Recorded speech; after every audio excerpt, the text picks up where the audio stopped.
perempuan itu kan hanya pembeda aja, tapi actually pekerjaannya sama. Perempuan-perempuan yang jangan hanya dicap sebagai pemanis saja. Keterwakilan perempuan dalam politik ini meningkat 30%, tapi sayangnya keterlibatan perempuan ini masih berbanding lurus dengan kebijakan-kebijakan yang dihasilkan. Masih rentan dengan kebijakan publik. Apakah benar perempuan hanya sebagai pemanis dalam politik? Akan kita bahas hari ini di Tambrus, tambah-tambah urusan. Tambah-tambah urusan Allah ini yang di balik layar ya. Dan yang pastinya untuk hari ini di Tambrus spesial sekali karena memang sudah hadir seorang perempuan muda ya yang memang sudah lama terjun dalam bidang politik. Ada Ibu Mei Kamaru untuk hari ini. Assalamualaikum. Waalaikumsalam semuanya. Waalaikumsalam Nisa. Iya, gimana kabarnya? Aku panggilnya Kak ya. Iya bener, dengan senang hati. Agar berasanya terasa masih muda. Iya. Biar lebih akrab aja gitu. Iya. Ini sebenarnya pertama kali juga sih ketemu sama Kak Mei Kamaru ya dalam face to face gitu, karena biasanya cuma lihat di baliho. Di jalan-jalan ya kan. Iya. Apalagi yang di daerah mana tuh yang paling basar. Iya. Jadi ini face to face sekali, baru pertama kali ketemu dan sangat humble sekali. Kepikiran gak sih awal akan terjun langsung ke dunia politik dari kami sendiri? Nggak pernah terpikir. Kalau dari mengawali semua karir, ya nggak pernah terpikir untuk terjun ke politik. Tapi kan Evan selama ini memang selalu berinteraksi dengan semua kegiatan organisasi dari kecil. Oh, memang dari kecil berarti Iya. sudah terlibat di banyak organisasi banyak. gitu ya. Jadi ketika ada di dunia politik sendiri kayaknya nggak terlalu kaget gitu. Iya. Tadi kan Nisa juga sempat bilang ya, katanya perempuan itu hanya sebagai pemanis dalam politik gitu. Gula gitu. Sebagai gula Iya. gitu dalam politik. Gimana di awal menjadi terjun ke dunia politik ini, ngerasa sebagai pelengkap aja nggak sih dari Kami sendiri? Kalau dari aku sendiri sih enggak. Karena emang diperlukan aktualisasi. Perempuan itu kan hanya pembeda aja, tapi actually pekerjaannya sama, tetap mewakili masyarakat.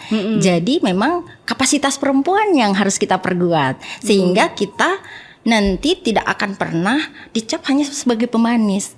Olehnya memang sekarang Nisa, nah PR-nya kita itu bagaimana kita harus mampu menampilkan, mendorong perempuan-perempuan yang jangan hanya dicap sebagai pemanis saja. Berarti memang tergantung dari perempuannya kayak gimana ya. Tapi awalnya untuk jadi di dunia politik sendiri emang udah niat banget pengen terjun atau coba-coba dulu siapa tahu gimana sih? Jadi awal mulanya aku tuh langsung gabung di sebuah partai politik. Ketika ada kesempatan, aku udah berpikir banyak ketika akan terjun di politik, apa dampaknya, implikasinya, dan apa tujuannya. Nah itu benar-benar dipikirkan. Lalu aku memutuskan untuk bergabung dengan salah satu politik yang ada. Sehingga pada periode yang lalu, ketika pada pemilu, aku memikirkan dan mempertimbangkan untuk menjadi salah satu calon yang ada, bacalek pada waktu itu. Ya tentunya dengan kapasitas, capability yang kita memperkuat diri kita sendiri dengan pembekalan-pembekalan untuk siap terjun sebagai perempuan di arena politik gitu. Itu yang kita lakukan. Iya, berarti emang dari awal itu sudah ada persiapan ya. Jadi kita kayak tahu apa yang harus kita lakukan ke depan gitu ya. Betul. Kak Mei ini kan ini ya seorang ibu juga berarti ya. Betul. Gimana tuh dari seorang ibu rumah tangga yang memang biasanya ngurus rumah dan suami, sekarang kan udah pastinya DP waktu di luar akan lebih banyak lagi sebenarnya kan, tanggung jawab di luar lebih besar lagi karena untuk rakyat dan lain-lain gitu. Gimana dari awal yang tadinya cuma sama keluarga, ngurus keluarga, sekarang harus ngurus rakyat lagi? Betul. Kalau aku bilang sih Nisa, enjoy banget. Emang sih waktunya berkurang, tapi kualitasnya itu nggak berkurang. Jadi gini, dari pagi itu bisa ngurus keluarga. Kalaupun memang ada saat-saat atau momen-momen nggak bersama dengan keluarga karena tuntutan pekerjaan-pekerjaan, keluarga karena meridoi kita ada di parlemen, keluarga memahami hal itu. Yang terpenting itu adalah keluarga kita tidak terbengkalai. Artinya kita bisa take care, bisa handle mereka dengan berbagai cara. Kan tanpa kehadiran kita ada di tengah-tengah mereka, tetapi semua aktivitas rumah tangga itu tercover dengan baik, sehingganya nyaman buat keluarga dan kita juga di tengah masyarakat dibutuhkan. Jadi ya kita bisa mengerjakan semua hal. Kan katanya perempuan semua pasti bisa. Iya, multitasking ya. Iya. Kalau perempuan kan, jadi ngurus keluarga bisa, ngurus rakyat juga bisa gitu. Iya, bisa. Tapi kalau Kak sendiri setelah terpilih setelah terpilih kemarin gitu, gimana peran dari Kak Mei sendiri di DPRD? Sepanjang ini aktualisasi di parlemen ya harus mampu kita buktikan agar supaya sekarang ini tidak ada paradigma bahwa perempuan hanya penghias saja, tetapi kita mampu merubah atau membawa dampak positif di parlemen itu. Merubah paradigma-paradigma yang ada di luar sana, perspektif yang lebih positif. Betul. Oke. Jadi sebagai Sri Kandi di lembaga legislatif Kak Mei sendiri, apakah suara dari Kak Mei ini didengar oleh anggota lainnya yang notabene sebagian besar adalah laki-laki? Baik, harus didengar karena gini, kan terkait atau relevansinya dengan materinya masalah apa. Kalau kita paham dengan materi yang sedang didiskusikan atau kita bahas, tentunya justru kita harus memberikan saran-saran atau masukan-masukan yang relevansi dengan sebuah kegiatan itu, sehingga memang sepantasnya dan memang harus didengar. Sepanjang ini ya didengar. Karena memang kita harus sedikit ngotot. Memang benar itu harus gaya maskulin. Gitu. Penyampaiannya juga jangan setengah-setengah dengan penuh kelembutan. Harus ada powernya ya. Iya, emang nggak boleh. Namanya parlemen memang memerlukan sikap dan sifat maskulin dalam konteks. Bukan berarti mengeliminir feminim kita, tetapi memang ketika kita menyampaikan pendapat, semuanya harus pasti. Sehingga dari powerfulnya kita itu, kita juga mampu merubah diskresi yang ada. Benar. Kan sepanjang itu berkesesuaian, tentu kita didengar. Jadi memang perempuan itu kita dorong harus mengisi parlemen yang ada. Gitu. Iya. Karena kadang-kadang perempuan suka di underestimate nggak sih? Kayak banyak yang tidak dilibatkan. Pokoknya intinya dalam pemilu itu ya cuman sebagai pemanis itu, dan kadang-kadang orang tidak melibatkan dalam beberapa hal karena udahlah ini perempuan gitu. Jadi banyak yang underestimate. Padahal sebenarnya perempuan itu sebenarnya kalaupun diajak juga pasti punya power itu, punya kapabilitas itu gitu loh. Iya, memang sih paling banyak seperti itu karena dari pandangan aku ya, ada satu tidak berani, ya kan ya, brave-nya nggak cukup keluar gitu. Padahal kita nyatakan aja apa yang menjadi keterwakilan dari masyarakat ya kita sampaikan saja, kan gitu. Jadi memang harus lebih berani menyampaikan pendapat. Itu kuncinya.